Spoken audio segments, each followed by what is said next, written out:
Hello everyone, welcome back to the channel. इस video में हम एक और इम्पॉर्टेंट टॉपिक को कवर करेंगे जो कि एसएससी सीजीएल जो 2025 का आने वाला है आप लोग का एग्ज़ाम, उसमें आपको हेल्प करेगा। साथ में और कोई भी एग्ज़ाम आप दे रहे हैं तो इस टॉपिक से जितना ये न्यूज़ में है उतनी ही इसकी इम्पोर्टेंस भी बनती है एग्ज़ाम के लिए।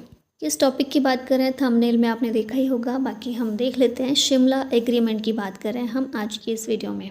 कब हुआ था ये एग्रीमेंट? 1972 में हुआ था। उस समय प्राइम मिनिस्टर हमारी इंदिरा गांधी थी। यहाँ पिक्चर भी देख रहे हैं। अब यहाँ कुछ बेसिक चीज़ें देखिए इस एग्रीमेंट की। तो इंडो पाकिस्तानी वॉर जो 1971 का हुआ था, जिसके बाद बांग्लादेश अलग एक कंट्री बन गया था, स्वतंत्र देश बन गया था पाकिस्तान से अलग होकर।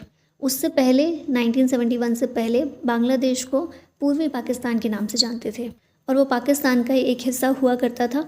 लेकिन भारत और पाकिस्तान के बीच में वॉर हुआ 1971 में, जिसमें भारत की जीत हुई ऑफ कोर्स, और उसके बाद बांग्लादेश एक स्वतंत्र देश के रूप में सामने आया।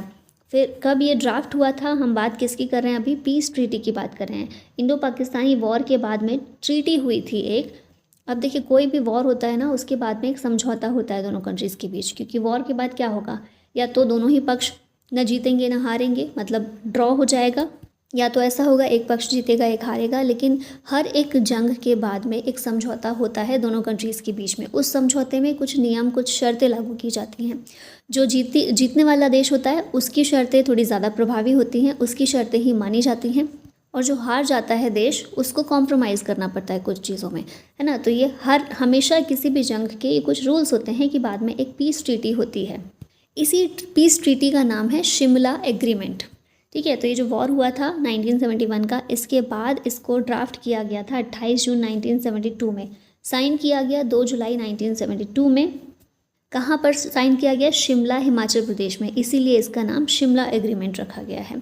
सील हुई ये ट्रीटी, ये एग्रीमेंट 7 अगस्त 1972 को इफ़ेक्टिव हुई। 4 अगस्त 1972 से दोनों ही पार्टीज़ के द्वारा, यानी कि भारत और पाकिस्तान दोनों के द्वारा ही रेटिफाई किया गया था इसको। और नेगोशिएटर्स देखें तो ministry of external affairs of India और ministry of foreign affairs of Pakistan, ये दोनों इसमें नेगोशिएटर्स थे। और सिग्नेटरीज़ कौन कौन थे? तो हमारी प्राइम मिनिस्टर थी उस समय इंदिरा गांधी, और पाकिस्तान के प्रेसिडेंट थे जुल्फ़िकार अली भुट्टो। इन दोनों के बीच में ही ये साइन हुई थी ये पीस ट्रीटी। ठीक है, यहाँ कुछ और बातें देखें। शिमला एग्रीमेंट भारत और पाकिस्तान के बीच 2 जुलाई 1972 को साइन किया गया था in Barnes Court, Rajbhavan at Shimla, Himachal Pradesh. PM Indira Gandhi और पाकिस्तानी प्रेसिडेंट जुल्फ़िकार अली भुट्टो के द्वारा इसे साइन किया गया। It was signed 8 months after the Indo Pakistani war of 1971। India के द्वारा इस ट्रीटी के बाद, मतलब इसमें बोला गया था कि Bharat 93,000 Pakistani prisoners of war को रिलीज़ करेगा। ठीक है, तो हमने प्रिजनर्स ऑफ वॉर को रिलीज़ किया था 93,000 को। Shimla agreement did nothing much to improve relations between India and Pakistan. Shimla accord made it necessary for both countries to respect each other's territorial integrity. मतलब ज़्यादातर जो एग्रीमेंट्स होते हैं ना इस तरह के, उनमें ये 4-5 चीज़ें होती हैं कि एक दूसरे की टेरिटोरियल इंटीग्रिटी का सम्मान करेंगे, रिस्पेक्ट करेंगे, एक दूसरे देश के आंतरिक मामलों में हस्तक्षेप नहीं करेंगे। इस तरह की 2-4 बातें होती हैं हर एक एग्रीमेंट में। अब यहाँ पर इम्पॉर्टेंट पॉइंट्स जो कि शिमला एग्रीमेंट के अंदर मेंशन किए गए थे उनको दिया गया है, जैसे कि the relations between India and Pakistan will be governed by the UN charter. मतलब यूएन चार्टर में जिस तरह बताया गया है ना कि दो कंट्रीज़ को किस तरह से रिलेशंस अपने बीच में मेंटेन करने, वैसे ही भारत और पाकिस्तान भी रिलेशंस अपने गवर्न करेगा। Bilateral negotiations will be used to sort out differences between India and Pakistan. ये भी एक मेन पॉइंट होता है किसी भी ट्रीटी या एग्रीमेंट का, इस तरह के एग्रीमेंट का, कि बायलैटरल अगर कुछ टेंशन्स है ना दोनों कंट्रीज़ के बीच में, तो कोशिश करेंगे कि आपस में ही बातचीत करके उसको सुलझाएं। बहुत ज़्यादा ज़रूरत हो तभी इंटरनेशनल फोरम पर लेकर जाएं अपना मुद्दा, वरना आपस में, जैसे घर में होता है ना, लड़ाई हो जाती है तो कोशिश करते हैं आपस में बातचीत करके सुलझा ले, बजाय कि किसी दूसरे के सामने अपना मुद्दा लेकर जाने की। तो ये भी एक बात इसमें थी शिमला एग्रीमेंट के अंदर। नेक्स्ट आते हैं एग्रीमेंट के की प्रोविजंस देखें तो पहला है पीसफुल रेजोल्यूशन। दोनों ही कंट्रीज़ कमिटेड थी इस बात को लेकर to resolving disputes through bilateral negotiation without third party involvement. ठीक है, दो लोगों के बीच की लड़ाई है तो तीसरे को इन्वॉल्व करने से पहले बायलैटरल नेगोशिएशंस करके उसे सुलझाएंगे। Respect for sovereignty, each nation agreed to respect the territorial integrity and political independence of the other. फिर लाइन ऑफ कंट्रोल पर बात हुई। सीज़ फायर लाइन ये इस्टेब्लिश की गई 1971 में, और इसे रीडेजिग्नेट किया गया as the line of control, LOC के नाम से, जिसे हम जानते हैं आज लाइन ऑफ कंट्रोल के नाम से। इसे उस समय पर सीज़ फायर कहा जाता था, सीज़ फायर लाइन।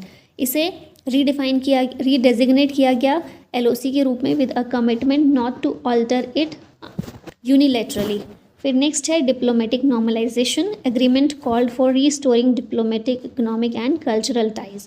और प्रिजनर्स रिलीज़ किए गए। इंडिया ने 93,000 पाकिस्तानी प्रिजनर्स ऑफ वॉर को रिलीज़ किया था।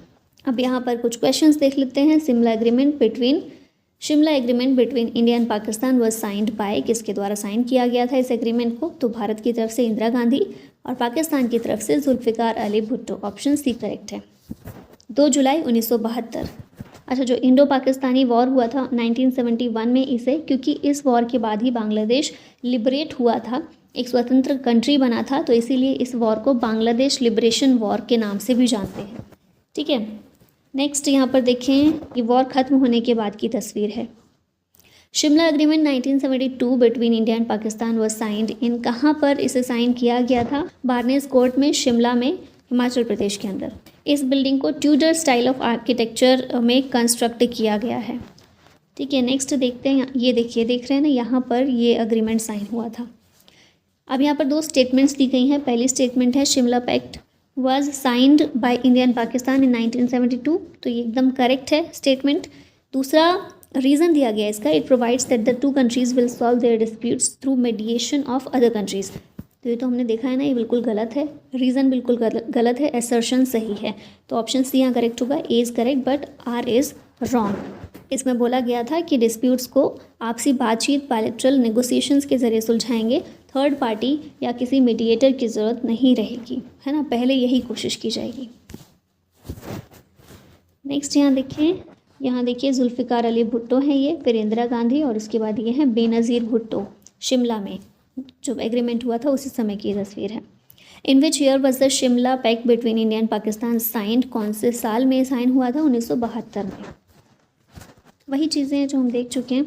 The Shimla agreement was signed after which major event, कौन से इवेंट के बाद हुआ था ये एग्रीमेंट? तो बांग्लादेश लिबरेशन वॉर 1971 के बाद ये एग्रीमेंट साइन किया गया था।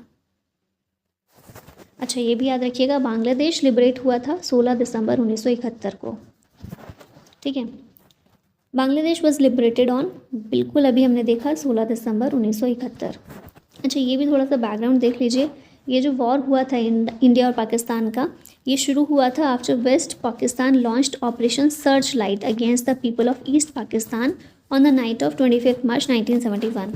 अभी क्या हो रहा था, ये अभी का पाकिस्तान है, फिर ये भारत है हमारा, और यहाँ पर बांग्लादेश है। तो ये जो बांग्लादेश है, ईस्ट पाकिस्तान हुआ करता था, ये था west Pakistan. West Pakistan east Pakistan को सप्रेस करता था, अपनी चीज़ें यहाँ पर थोपता था, और जबकि यहाँ पर क्या था, ईस्ट पाकिस्तान के अंदर जो बांग्लादेश है अभी, किससे सटा हुआ है? बंगाल से। तो बंगाल का कल्चर, बंगाल की भाषा, ये चीज़ें बहुत ज़्यादा वहाँ पर डोमिनेटेड थी। और वेस्ट पाकिस्तान ये बिल्कुल अलग था यहाँ से, लेकिन ये अपनी चीज़ें थोप रहे हैं, अपनी भाषा थोप रहे हैं, अपने तरीके से चीज़ें करना चाह रहे हैं ईस्ट पाकिस्तान में, तो इसलिए प्रॉब्लम्स क्रिएट हो रही थी।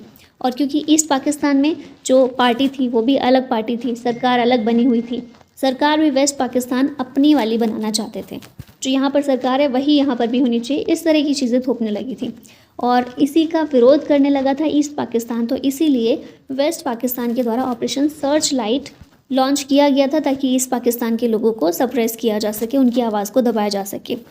अब इस ऑपरेशन के चलते क्या हो रहा था कि ईस्ट पाकिस्तान से, जो अभी का बांग्लादेश है, वहाँ से लोग भाग भाग कर भारत में आ रहे थे। अब भारत में इतनी बड़ी संख्या में शरणार्थी आएंगे तो भारत में प्रॉब्लम्स क्रिएट होंगी, तो इसीलिए उसी प्रॉब्लम से बचने के लिए भारत ने बांग्लादेश की, या फिर उस समय ईस्ट पाकिस्तान जो था, उसकी हेल्प करनी शुरू की। और क्योंकि भारत ने हेल्प क्यों की? ताकि शरणार्थी भारत में बहुत बड़ी संख्या में ना आए, और उसी हेल्प के चलते वेस्ट पाकिस्तान को लगा कि भारत जो है युद्ध करना चाह रहा है ना, युद्ध, क्योंकि उसके इंटरनल मामलों में हस्तक्षेप कर रहा है, इसलिए युद्ध दोनों के बीच में शुरू हो गया, भारत और पाकिस्तान के बीच में। ये युद्ध 16 दिसंबर 1971 को ख़त्म हुआ, जब वेस्ट पाकिस्तान ने सरेंडर कर दिया। और उस समय पर सैम मानेकशॉ, आपने मूवी भी देखी होगी, विकी कौशल की मूवी है, मुझे नाम इस समय नहीं याद आ रहा है, इंडियन आर्मी के चीफ थे वो उस समय। वो मूवी आपने देखी है तो अच्छा है, नहीं देखी है तो देखिएगा। तो ये पूरी कहानी है ईस्ट पाकिस्तान से बांग्लादेश बनने की। नेक्स्ट है what was one of the major outcomes of the Shimla agreement. क्या था एक प्रमुख परिणाम, क्या था? Establishment of line of control, option number A correct है। लाइन ऑफ कंट्रोल को सीज फायर लाइन के नाम से जाना जाता था 1947-48 के टाइम पर, इसे ये कहते थे। फिर 1972 के शिमला एग्रीमेंट के बाद से ये हो गया लाइन ऑफ कंट्रोल। ये है LOC लाइन ऑफ कंट्रोल, और यहाँ पर है LAC line of actual control. ये जो अक्साई चिन वाला पार्ट है ये चाइना के कंट्रोल में है इस समय, और यहाँ पर POK है ही, ठीक है, पाकिस्तान ऑक्यूपाइड कश्मीर। आगे चलते हैं, नेक्स्ट क्वेश्चन है under the Shimla agreement how were disputes between India and Pakistan to be resolved. किस तरह बात की गई कि डिस्प्यूट्स को रिसॉल्व किया जाएगा, तो बायलैटरल टॉक्स के जरिए किया जाएगा, ऑप्शन सी करेक्ट है। अब ये देखिए कितना सिंपल क्वेश्चन है, UGC नेट में पूछा गया था। शिमला एग्रीमेंट को मैच करना है लिस्ट 1 को लिस्ट 2 से। शिमला एग्रीमेंट किससे रिलेटेड है? इंदिरा गांधी। तो बी का क्या हुआ? 1, बी का 1 केवल इसी में है, बाकी कहीं भी नहीं है, तो आंसर हो गया ऑप्शन नंबर ए। बाकी सारे भी अगर देखें, Indian peace keeping force in Sri Lanka, इससे कौन संबंधित है? इससे राजीव गांधी रिलेटेड है। फिर लाहौर डिक्लेरेशन से संबंधित है अटल बिहारी वाजपेयी, और एक्ट ईस्ट पॉलिसी है नरेंद्र मोदी की। नेक्स्ट आते हैं the Shimla agreement emphasized respect for which of the following principles. तो ये है पीसफुल को एग्जिस्टेंस, इस पर जोर दिया गया था इस एग्रीमेंट में। What was Zulfikar Ali Bhutto's position when he signed the Shimla agreement. मतलब ये कौन थे? ये पाकिस्तान के प्रेसिडेंट थे। इनके द्वारा लिखी गई है एक किताब द ग्रेट ट्रेजेडी। ये प्राइम मिनिस्टर भी रह चुके हैं पाकिस्तान के, और इस समय पर शिमला एग्रीमेंट के समय पर प्रेसिडेंट थे। पाकिस्तान पीपल्स पार्टी के फाउंडर भी हैं ये। Which building was the summer headquarters of the 6 British commander in chiefs before independence. आज़ादी से पहले 6 ब्रिटिश कमांडर इन चीफ की समर हेडक्वार्टर कौन सी बिल्डिंग रह चुकी है? तो ये वही है बार्नेस फोर्ट, जहाँ पर शिमला एग्रीमेंट को साइन किया गया था। नेक्स्ट है what is the name of the peace agreement sign between India and Pakistan in 1972। तो शिमला एग्रीमेंट इसका आंसर हो जाएगा। The delineation of the line of control in Jammu and Kashmir under the Shimla Pact was based on the mutually respected ceasefire line as it existed on December 17, 1971। ये हम देख ही चुके हैं। Next है the Shimla pact required both countries to respect each other's territorial integrity and sovereignty in the context of the 1971 war's outcome. This clause implicitly This meant a mutual agreement to cease support for separatist movements in each other's country। मतलब एक दूसरे की country में जो separatist movement चला रहे थे उसको रोक देना, ठीक है। टेरिटोरियल इंटीग्रिटी और सॉवरेंटी का यही मतलब था इस पैक्ट में जिसको रखा गया था। एग्रीमेंट का इफेक्ट क्या था? तो हमने ये तो देख ही लिया। इंडिया ने 93,000 प्रिजनर्स ऑफ वॉर को छोड़ दिया था in an organised manner as promised by Indira Gandhi. Pakistan was to work on converting the line of control to an international border. जबकि हम देखते हैं लाइन ऑफ कंट्रोल जो है उसके लाइन ऑफ कंट्रोल ये है, जैसे ये भारत है, इधर यहाँ पर भी भारत का ही पार्ट है, पाकिस्तान ऑक्यूपाइड कश्मीर है।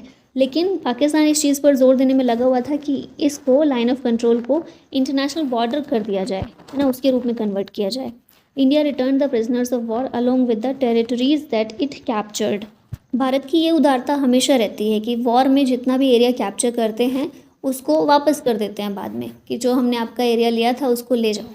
इस तरह लड़ाई में जीत के हमें नहीं चाहिए।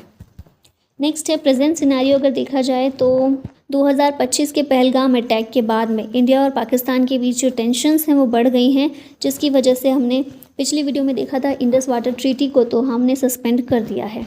फिर पाकिस्तान ने in turn suspended Shimla agreement on 24th April 2025 along with the suspension trade with India has been suspended and land and air routes closed। ठीक है, तो भारत की जो इंडस वाटर ट्रीटी भारत ने सस्पेंड की थी उसके बदले में शिमला एग्रीमेंट को पाकिस्तान की तरफ से सस्पेंड किया गया है, जिस वजह से ये फिर से न्यूज़ में आया था और इसीलिए हम इसकी यहाँ पर बात कर रहे हैं। अब यहाँ पर हम देखें, अगर आप बैच में एनरोल करना चाहते हैं इंडो पाठशाला में तो आपको क्या करना होगा। सबसे पहले इंडो पाठशाला ऐप को आपको इंस्टॉल करना है। पेड कोर्सेज में जाइए। टारगेट CGL 2025 का पेड बैच वहाँ पर चल रहा है, जिसमें 100 टॉपिक्स आपको दिए जाएंगे ओनली फॉर 251 रुपीज़। सारे टॉपिक्स धीरे धीरे अपलोड किए जा रहे हैं, तो आप उसमें एनरोल कर सकते हैं। और इसी के साथ में इस वीडियो को यहीं पर ख़त्म करते हैं। Thank you so much for watching this. जय हिंद।